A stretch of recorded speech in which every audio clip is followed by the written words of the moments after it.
Now, from WYDC TV, this is Big Fox News at 10. Thank you for joining us tonight. I'm Scott Beadle. Southern Tier lawmakers are calling on Governor Hochul to provide more assistance to flood victims. This comes after the application for more federal assistance was turned down. Big Fox's Matt Kleindienst has more from Corning in tonight's top story.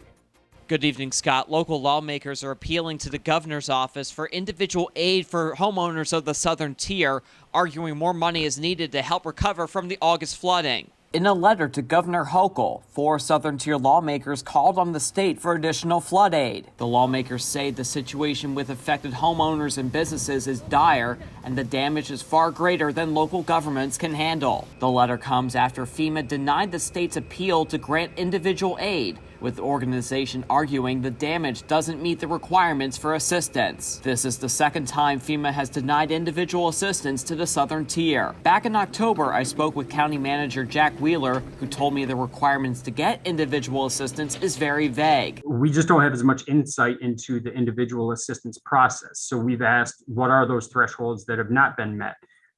How far below the threshold are we? And what can we do to show that the damage is significant? Local lawmakers are asking the state to assume the local share of disaster-related costs and to provide direct grants to homeowners and local businesses. Matt Kleindienst, Big Fox, WYDC in Corning. The Southern Tier is still dealing with some extremely cold temperatures. Here's meteorologist Kim Walker with what we can expect from here. Kim. We are definitely in the throes of winter as Arctic air has returned across the Twin Tiers. Tonight, temperatures will be plunging down into the single digits. That's where we're going to land early tomorrow morning with a low around 2 degrees, and it will get even colder on Saturday morning. I'll let you know when the warmer air is expected to return coming up in just a few minutes. More than 1,000 residents were impacted by a large power outage in Elmira. That outage was first reported by the New York State Energy and Gas Company earlier today. The company says 1,051 customers were left without power. Most of the outages were resolved by around 2 o'clock this afternoon. The Elmira City School District has filed a motion to dismiss a lawsuit against a former teacher. 2 brothers filed a civil lawsuit against Doug Stadelmeyer, accusing him of sexually abusing them as students in the late 90s. The lawsuit also claims the school district was aware of the alleged abuse. The case was presented in court this afternoon. New images show a gunman running and then fleeing the scene of a shooting in New York that left a baby girl with a bullet wound to the face. The NYPD releasing this footage in hopes of identifying the man wanted for questioning in the case. Police say a woman and her 11-month-old daughter were sitting inside a car near a street corner Wednesday night when a man who was chasing another person fired 2 shots. One hit the baby, who at last word was in critical but stable condition. Police believe the man seen here got away in a gray 4-door sedan. They're asking the public to call the NYPD Crime Stoppers hotline with any information about the shooting. Almost any mask offers better protection than no mask at all, but which ones offer the best protection against COVID-19 and its variants? Kevin Cork has the latest recommendations from health officials. It might be time to upgrade your face covering. Health officials across the country say for the best protection, mask up with an N95 or KN95. So the CDC has now brought more attention to the fact that certain masks are more protective than other masks. So high filtration masks, including N95 respirators, KN95, and KF94, provide better protection than cloth masks or even surgical masks. N95s are considered the gold standard of face coverings, blocking up to 95% of harmful particles. KN95s offer similar benefits but haven't been approved by the National Institute for Occupational Safety and Health just yet. So if it offers better protection, okay, great. I'm willing to wear it. If you're seeking out one of these stronger masks, be on the lookout for counterfeits. Government officials say legitimate N95 masks have certified markings proving authenticity. But if you can't get your hands on a real N95, the CDC says wearing a well-fitting face covering of any kind consistently is better than no mask at all. You want to make sure it feels nice and snug. Then what you do is You want to press in around the nose here so that you tighten it. The Biden administration says help is on the way. The White House says it plans to send some 400 million N95 masks to pharmacies and health centers across the country. Best of all, they'll be free starting this week. I'm Kevin Cork, Fox News. Federal government employees who ask out of vaccination requirements for religious reasons are being tracked by the government. Several different departments, such as Justice, Interior, Treasury, and others, are taking part in collecting the info in an online database, and that is raising flags for religious freedom advocates. One group, the Alliance for Defending Freedom, says it's concerning because of the data collected and the private nature of beliefs.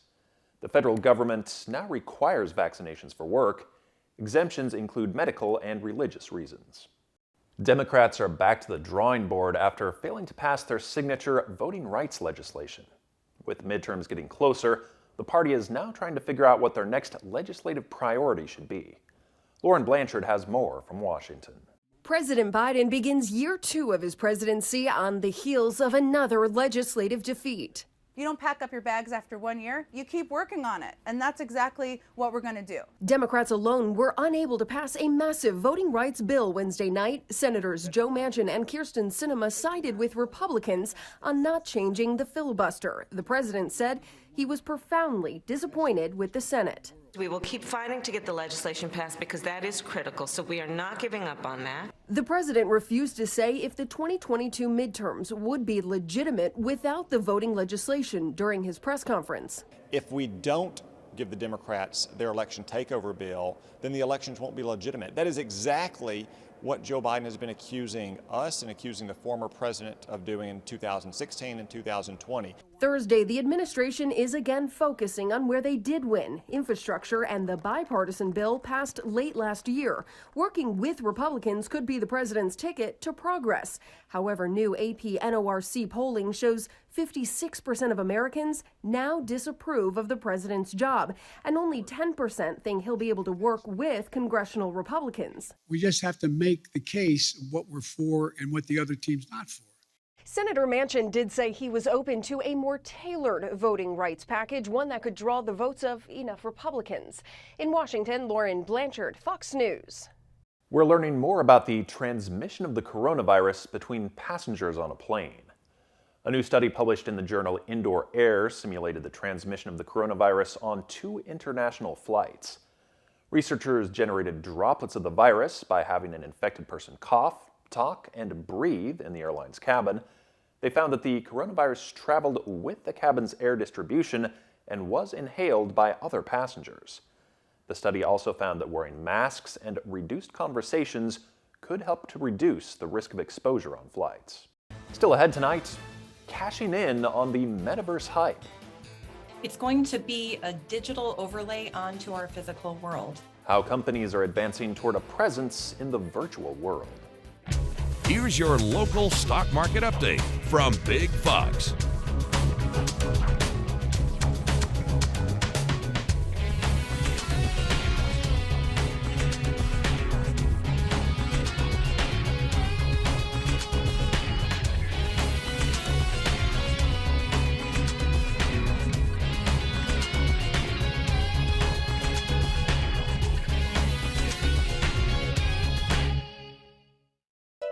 Now, your Twin Tiers forecast from Big Fox.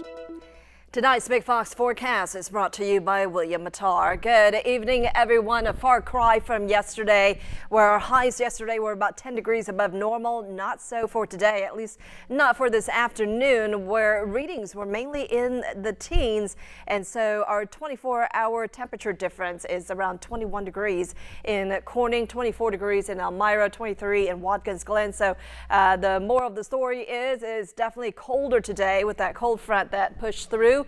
It is going to be bitterly cold tomorrow as well, but we are going to enjoy a little bit of sunshine. Saturday morning, we're going to start off below 0, but I think over the weekend, we're going to moderate a little bit, and it's not going to be quite as cold as what we're experiencing right now, and that will continue through early next week out ahead of another cold front. But for tomorrow morning, as you're brewing that hot coffee, you will need definitely something that will be hot to keep you warm during the morning hours, because it is going to be bitterly cold.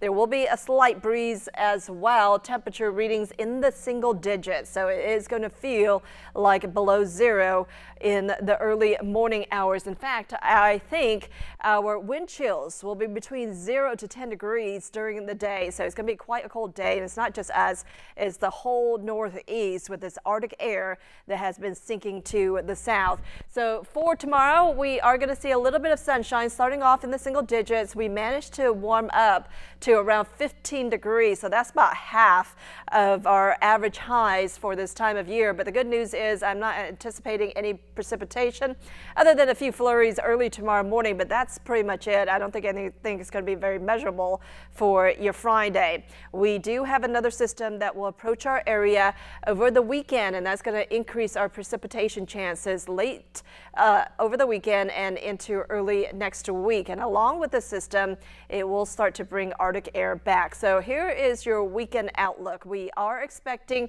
a little bit more sunshine during the day, but then by Sunday night, I think clouds will start to increase. There is the possibility of some snow on Sunday as well, and then colder air will start to move in. Here's a look at your forecast tonight.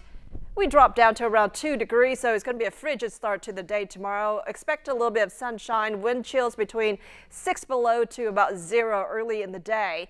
15 degrees will be our actual high. As we head into the weekend, it's not going to be quite as cold in the afternoon. We're going to enjoy plenty of sunshine, and temperatures will climb into the 20s. Still well below normal, though, but we do manage to get into the 30s by Tuesday out ahead of our next storm system. That will bring the possibility of more snow, and then that Arctic air will bring highs in the teens on Wednesday and Thursday. The latest research into animal organs being used in humans has surgeons in Alabama transplant a genetically modified pig kidney into a brain-dead person. Dr. Jamie Locke of the University of Alabama led the study. With the help of a family who donated a loved one's body for science, her team was able to mimic the way that human organ transplants are done. The pair of pig's kidneys appeared to work and showed no signs of rejection for 77 hours, until the man's body was removed from life support. Start to finish, what we did is we followed step by step exactly what happens on a daily basis around here with regard to human transplantation or allotransplantation. We wanted to really be able to mimic that step by step and demonstrate that we could carry off xenotransplantation in the same exact manner and demonstrate safety and feasibility in that context. And that's what this study did.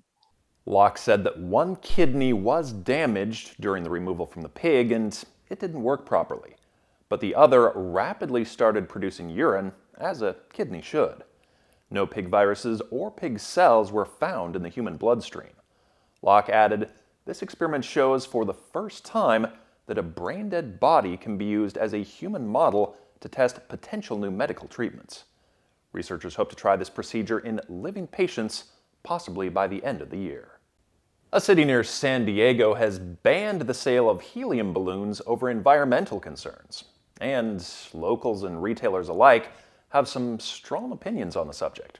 Kasha Gregorczyk has the story. My friends here are not single-use plastics, okay? They're very offended by that, okay? And they also are offended by being eliminated from the city of Encinitas in a balloon ban. Brought my personal collection of over 180 Mylar and latex balloons recovered between Swamis and Beacons most recently.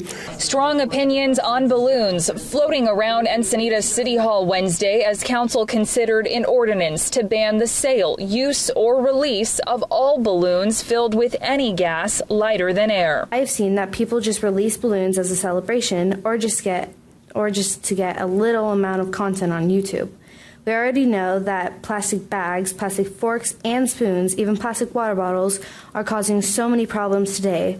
We don't need any more problems to deal with. The city says the ordinance was proposed to address plastic pollution, marine debris, the impact on marine life, land animals, and birds, as well as wildfire danger. Latex balloons are 100% biodegradable. If you say they are not, you're very ignorant because you cannot stop a latex balloon from biodegrading. Party City is committed to creating joy in a sustainable way. We share the priority of the environmental responsibility and recognize the good intentions behind banning helium balloons, but believe this resolution will negatively affect retailers and may not be supported by your consumer constituents. The ban applies to balloon wholesalers, retailers, and vendors. Council members urging companies to start shifting their business model. There's a state law on the books making it a misdemeanor to intentionally release Mylar balloons. Stores have to counterweight the balloon at the point of sale, keep them from flying away, and there's fine print on the balloon now that says, please do not release this balloon. These are not working as by the amount of balloons that we are recovering. It's not just Facebook. More big companies are entering the Metaverse. Kelly O'Grady has that story. Well, the Metaverse hype is rapidly exploding with more users and companies engaging every day. We're seeing Walmart, Ralph Lauren, and Nike all begin to develop Metaverse shopping experiences. Disney has filed a patent to build a theme park simulator. But why are traditional companies investing? Simply, businesses are betting this is where their customers will spend a lot of their time and they want to meet them where they are. For example, the Brooklyn Nets are the first professional sports team to enter the space, offering a courtside game watching experience. I mean, look at these images. It's part video game, part live experience, and it underscores how entertainment plays are some of the most obvious applications here. But what is this really going to look like? I mean, a lot of us are envisioning VR headsets, but some experts say it will be more integrated into daily life. It's going to be a digital overlay onto our physical world. And I don't think that that's going to mean that we walk around wearing a VR headset all day. And so instead of having to pick up our phone and type something in every time we need it, we'll have information that we need available at our fingertips. And that could be through AR, that could be through holograms. Though the future is murky, average investors are betting big on the hype. Metaverse real estate has skyrocketed with the most expensive piece of land sold at $4.3 million. But even so, some say investing is extremely risky right now because that could drop once the value proposition is more clear. One of the biggest questions I have is how much influence Meta, or formerly known as Facebook, will have. Already many companies have admitted to adopting a wait-and-see approach, allowing the tech giant to define the arena in which other businesses play.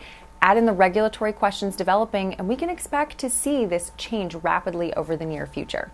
The federal government will now allow teens to drive big rigs across state lines. It's an apprenticeship program that's been approved by Congress, allowing 18 to 20-year-old truckers to drive outside of their home states. Presently, truckers who drive from state to state must be at least 21 years old. This pilot program would screen teenagers, barring any with driving while impaired violations or traffic tickets that resulted in crashes. The move comes as the U.S. looks for solutions to ease ongoing supply chain issues. Toyota is cutting their production in February due to the ongoing semiconductor shortage. The automaker says it will miss its 9 million vehicle target for the fiscal year. Toyota says it's lowering their February manufacturing by 150,000 cars globally to a total of 700,000 vehicles. Toyota is the world's largest automaker and was the top seller in the U.S. in 2021. An untouched coral reef is discovered nestled deep in the ocean. Ashley Strohmeyer has more on this marine marvel and why scientists say it's so unique. We are going into an unexplored world. Exploring the unexplored is rather compelling and exhilarating. Deep in the twilight zone, up to 230 feet below the surface of the Pacific Ocean, lies a groundbreaking marine discovery, a pristine coral reef, seemingly undisturbed off the coast of Tahiti.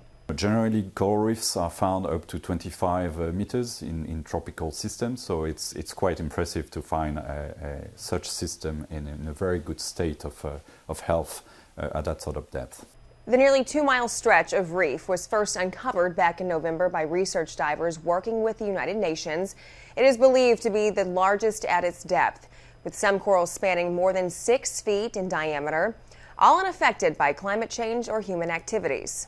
I think what's important is also raises the issue of how coral reefs become more resilient to climate change, because climate change is the main aspects that are impacting coral reefs. The rare reef, scientists believe, began growing about 25 years ago and is too deep to be destroyed by bleaching or overfishing, which puts a strain on other underwater ecosystems.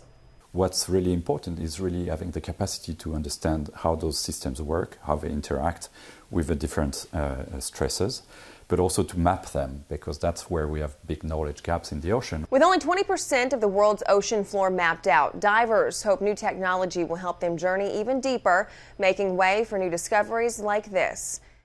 We want to leave you with a smile tonight. The Audubon Zoo in New Orleans is finally debuting its Christmas Eve baby. This adorable male Sumatran orangutan was born last month. Unfortunately, its twin brother died in the womb, but this little guy is doing just fine. Its mother, 12-year-old Minari, is reportedly mothering her baby successfully. The baby, which will be named at a later date, is considered a victory for conservation efforts. Sumatran orangutans are critically endangered in the wild, and their breeding is carefully monitored. Thanks for joining us. We'll see you tomorrow.